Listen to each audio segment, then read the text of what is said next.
Sa mataong syudad ng Metro Manila, kung saan ang buhay ay tila isang mabilis na agos, nagtatrabaho si Maya bilang isang graphic designer.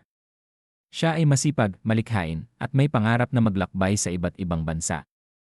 Sa kabilang banda, sa malayong lupain ng Canada, nagtatrabaho naman si Ethan bilang isang software engineer. Amerikanong may lahing Pilipino, matagal na siyang naninirahan doon, ngunit laging may puwang sa kanyang puso para sa Pilipinas at sa kultura nito. Nagkakilala sila sa isang online forum tungkol sa photography. Nagsimula sa simpleng palitan ng likes sa kanilang mga larawan, nauwi sa mahabang chat messages, at sa huli, sa video calls na tumatagal hanggang madaling araw.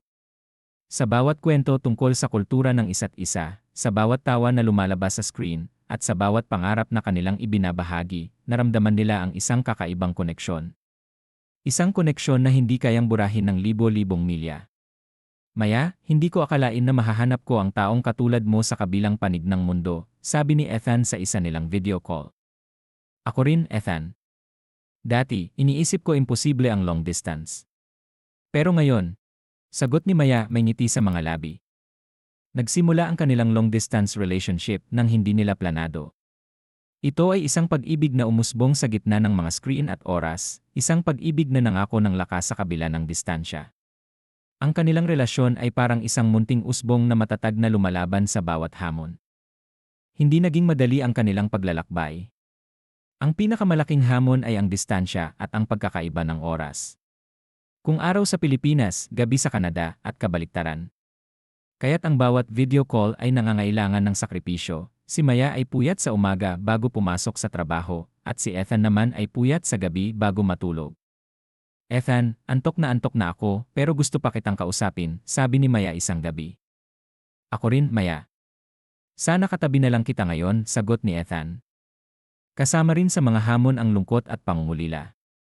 May mga araw na tila hindi sapat ang video calls at chat messages. Ang simpleng paghawak ng kamay, ang yakap pagkatapos ng mahabang araw, o ang simpleng pagtambay sa parke, ang mga bagay na iyon ay hindi nila magawa. Kung nandito ka lang sana, Ethan, ang dami kong gustong ikwento sa iyo sa personal, malungkot na sabi ni Maya.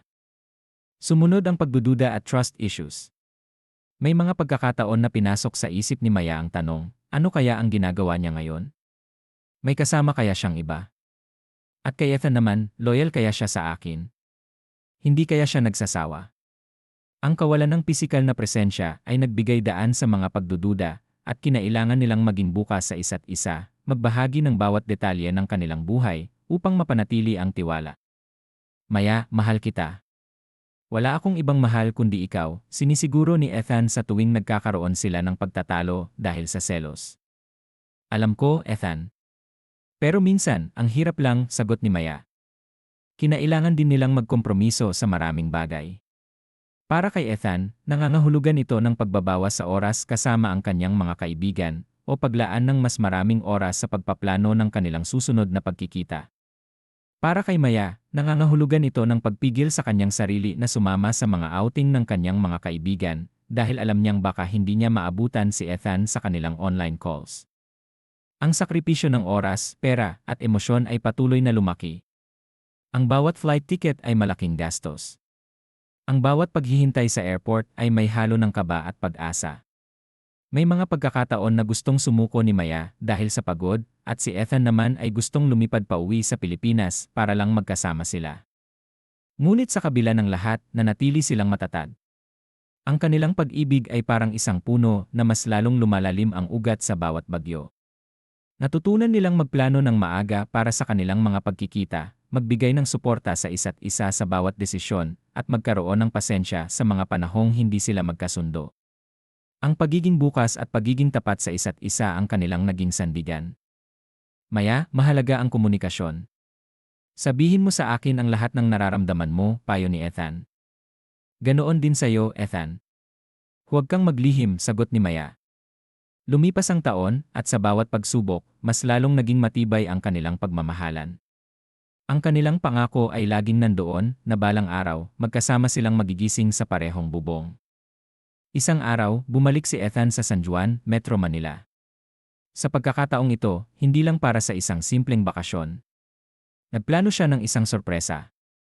Sa paboritong parke ni Maya, kung saan nila madalas pag-usapan ang kanilang mga pangarap sa video call, doon siya naghanda. Maya, sa loob ng ilang taon, nagtiis tayo sa distansya. Nagtiwala tayo sa isa't isa.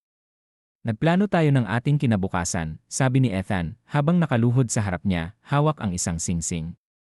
Ngayon, gusto kong tapusin ang distansya na yan. Will you marry me? Napuno ng luha ang mga mata ni Maya. Ethan! Hindi man naging madali, pinatunayan ni Maya at Ethan na ang tunay na pag-ibig ay hindi sinusukat sa distansya, kundi sa tibay ng pagtitiwala, sa lalim ng pag-unawa, at sa handog ng sakripisyo. Ang kanilang kasal ay isang selebrasyon ng pag-ibig na nagtagumpay sa lahat ng hamon. Ang kanilang buhay, na dating magkahiwalay ang mundo, ay ngayoy isa na. Sa huli, ang long-distance relationship ay hindi naging hadlang. Ito ay naging isang mahalagang bahagi ng kanilang kwento, isang paglalakbay na nagpatibay sa kanilang pagmamahalan, at nagturo sa kanila na ang mga puso na nagkaisa ay magkalayo man, ay mananatiling magkalapit. Ang kanilang pag-ibig ay isang patunay na ang pag-asa, pagtitiyaga, at matinding komunikasyon ang susi sa isang relasyong pinaghiwalay man ng milya-milya, ay nakatakdang magkaisa sa huli.